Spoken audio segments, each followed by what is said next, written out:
ఓం శ్రీ గణేశాయ నమః. ఓం శ్రీ మాత్రే నమః. శ్రీ సుబ్రహ్మణ్య భుజంగ స్తోత్రం. శ్రీ సుబ్రహ్మణ్య భుజంగ స్తోత్రాన్ని పఠించడం వల్ల జాతకంలోని కుజదోషం, రాహుదోషం, కేతుదోషం, నాగదోషం, కాలసర్పదోషాల నుండి ఉపశమనం కలుగుతుంది.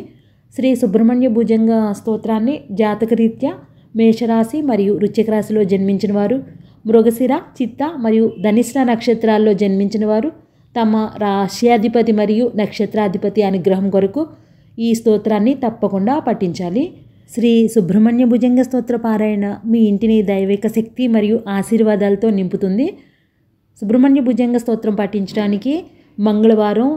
ప్రతి షష్ఠి తిథి, ప్రతి కృత్తిక, మృగశిర, చిత్త మరియు ధనిష్ట నక్షత్రాలు ఉన్న రోజుల్లో తప్పకుండా పఠించాలి. సుబ్రహ్మణ్య భుజంగ స్తోత్రాన్ని పఠించడం వల్ల ఎన్నో రకాల అనారోగ్యాల నుండి ఉపశమనం కలుగుతుంది.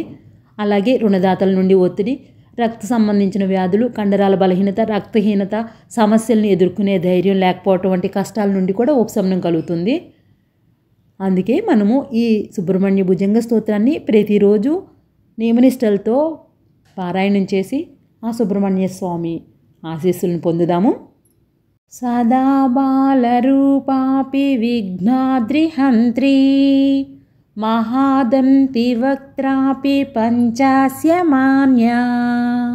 విధీంద్రాదిమృగ్యా గణేశాభిధామే విధత్తాం శ్రియం కాపి కళ్యాణమూర్తిః న జానామి శబ్దం న జానామి చార్ధం న జానామి పద్యం న జానామి గద్యం చిదేకాషడాస్యా హృదిద్యోతతే మే ముఖాన్నిస్సరం తే గిరశ్చాపి చిత్రం మయూరాధిరూఢం మహావాక్యగూఢం మనోహారిదేహం మహచ్చిత్తగేహం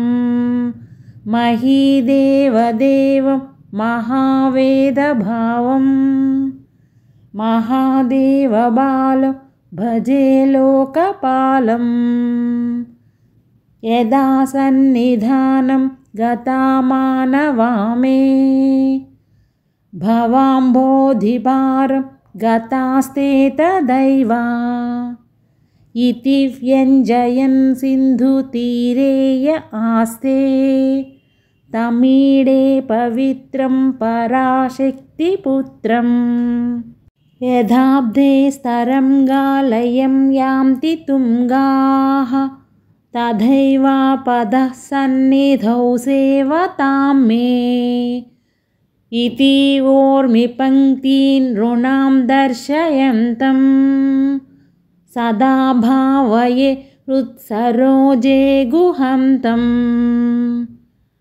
గిరౌ మన్నివాసే నరాయేధిరూఢాః తదా పర్వతే రాజతే తే ధిరూఢాః ఇతీవ బ్రువన్ గంధశైలాధిరూఢః సదేవో ముదే మే సదా షణ్ముఖోస్తు మహాంబోధితీరే మహాపాపచోరే మునీంద్రానుకూలే సుగంధాఖ్యశైలే గుహాయాం వసంతం స్వభాసాలసంతం జనార్తిం హరంతం శ్రేయామో గుహంతం లసత్స్వర్ణగేహే నృణాం కామదోహే సుమస్తోమసంఛన్న మాణిక్యమంచే సముద్యత్సహస్రార్కతుల్యప్రకాశం సదా భావయే కార్తికేయం సురేశం రణధ్వంసకే మంజులేత్యంతశోనే మనోహారిలావణ్యపీయూషపూర్ణే మనషట్పదో మే భవక్లేశతప్తః సదా మోదతాం స్కందతే పాదపద్మే సువర్ణాభదివ్యాంబరైర్భాసమానాం క్వణత్కింకిణీమేఖలా శోభమానాం लसद्धेमपट्टेन विद्योतमानां कटिं भावये स्कन्दते दीप्यमानां पुलिन्देशकन्या घनाभोगतुङ्ग स्तनालिङ्गनासक्तकाश्मीररागं नमस्याम्यहं तारकारे तवोरः स्वभक्तावने सर्वदा सानुरागं विधौ क्लुप्तदण्डान् स्वलीलादृताण्डान् निरस्ते भशुण्डान् द्विसत्कालदण्डान् हतेन्द्रादिषण्डान् जगत्राणशौण्डान् सदा ते प्रचण्डान् श्रये बाहुदण्डान् सदा शारदा षण्मृगाङ्काय दिश्युः समुद्यन्त एव स्थिताश्चेत् समन्तात् सदा पूर्णबिम्बाः कलङ्कैश्च हीनाः तदा त्वन्मुखानां भ्रुवे स्कन्दसाम्यं स्फुरन्मन्दहासै सहंसानि चञ्चत् कटाक्षावलीभृङ्गसङ्घोज्ज्वलानि सुधास्यन्दिबिम्बाधराणि शशूनो तवालोकये षण्मुखाम्बोरुहानि विशालेषु कर्णान्तदीर्घेष्वजस्रं दयास्यन्दिषु द्वादशस्वीक्षणेषु मयि षट्कटाक्षसकृत्पातितश्चेत् भवेत्ते दयाशीलकानामहानिः सुताङ्गोद्भवो मेसि जीवेति षड्धा जपन्मन्त्रमीशो मुदा जिघ्नतेयान् जगद्भारभृद्भ्यो जगन्नाथतेभ्यः किरीटोज्ज्वलेभ्यो नमो मस्तकेभ्यः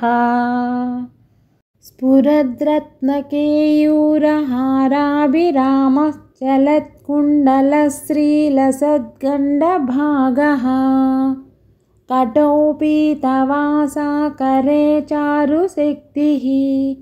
पुरस्तान्ममास्तां पुरारेस्तनूजः इहायाहि वत्सेति हस्तान् प्रसार्य ह्वयत्स्यादराश्चङ्करे मातुरङ्कात् समुत्पत्यतातं श्रयन्तं कुमारं हराश्लिष्टगात्रं भजे बालमूर्तिं कुमारेश सूनो गुहस्कन्दसेनापते शक्तिपाने मयूरादिरूढा पुलिन्दात्मजाकान्तभक्तार्तिहारिन् प्रभो तारकारे सदा रक्ष मां त्वम् प्रशान्तेन्द्रियेणष्टसंज्ञे विचेष्टे कपोद्गारिवक्त्रे भयोत्कम्पि गात्रे प्रयाणोन्मुखे मय्यनाथे तदानीं द्रुतं मे दयालो भवाग्रे गुहत्वं कृतान्तस्य दूतेषु चण्डेषु कोपात् दाहच्चिन्दिभीन्दीति मान्तर्जयत्सु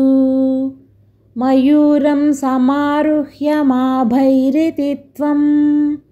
पुरःशक्तिपाणिर्ममायाहि शीघ्रं प्रणम्यासकृत्पादयोस्ते पतित्वा प्रसाद्य प्रभो प्रार्थयेनेकवारं न वक्तुं क्षमोऽहं तदानीं कृपाब्धे न कार्यान्तकाले मनागप्युपेक्षा सहस्राण्डभोक्ता त्वया सूरनामा हतस्तारकसिंहवक्त्रश्च दैत्यः ममान्तर्हृदिस्थं मनक्लेशमेकं नहंसि प्रभो किं करोमि क्वयामि अहं सर्वदा दुःखभारावसन्नो भवान् दीनबन्धुस्त्वधन्यं न याचे भवद्भक्तिरोधं सदा क्लुप्तबाधं ममादिं द्रुतं नाशयो मासु तत्त्वम् अपस्मारकुष्ठक्षयार्षप्रमेयः ज्वरोन्मादगुल्मादिरोगा महान्तः पिशाचा च सर्वे भवत्प्रत्रभूतिं विलोक्य क्षणात्तारकारे द्रवन्ते दृशि स्कन्दमूर्ति श्रुतौ स्कन्दकीर्ति मुखे मे पवित्रं सदा तच्चरित्रम् करे तस्य कृत्यं वपुस्तस्य भृत्यम् गुहे सन्तुलीना ममाशेषभावाः मुनीनामुताहो नृणां भक्तिभाजाम् अभीष्टप्रदा सन्ति सर्वत्र देवाः नृणामन्त्यजानामपि स्वाधदाने गुहादेवमन्यं न जाने कलत्रं सुता बन्धुवर्गपशुर्वा नरो वा धनारी गृहे ये मदीयाः यजन्तो नमन्तः स्तुवन्तो भवन्तं स्मरन्तश्च ते सन्तु सर्वे कुमारा मृगाः पक्षिणो दंशकाये च दुष्टाः तदा व्याधयो बाधकाये मदङ्गे भवश्चक्तितीक्ष्णाग्रभिन्नासु दूरे विनश्यन्तु ते चूर्णितक्रौञ्चशैला जनित्री पिता च स्वपुत्रापराधं सहेते न किं देवसेनादिनाथा अहं चातिबालो भवान् लोकतातः क्षमस्वापराधं समस्तं महेशा नमः केकिने शक्तये चापि तुभ्यं नमश्चागतुभ्यं नमः कुक्कुटायः नमः सिन्धवे सिन्धुदेशाय तुभ्यं पुनः स्कन्दमूर्ते नमस्ते नमोऽस्तु जयानन्दभूमन् जयापारधामम् जयामोघकीर्ते जयानन्दमूर्ते जयाशेषसिन्धो जयाशेषबन्धो जयत्वं सदा मुक्तिदानेश सूनो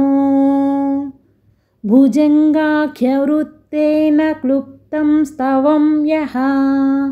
पठेद्भक्तियुक्तो गुहं सम्प्रणम्य सुपुत्रान् कलत्रं धनं दीर्घमायुः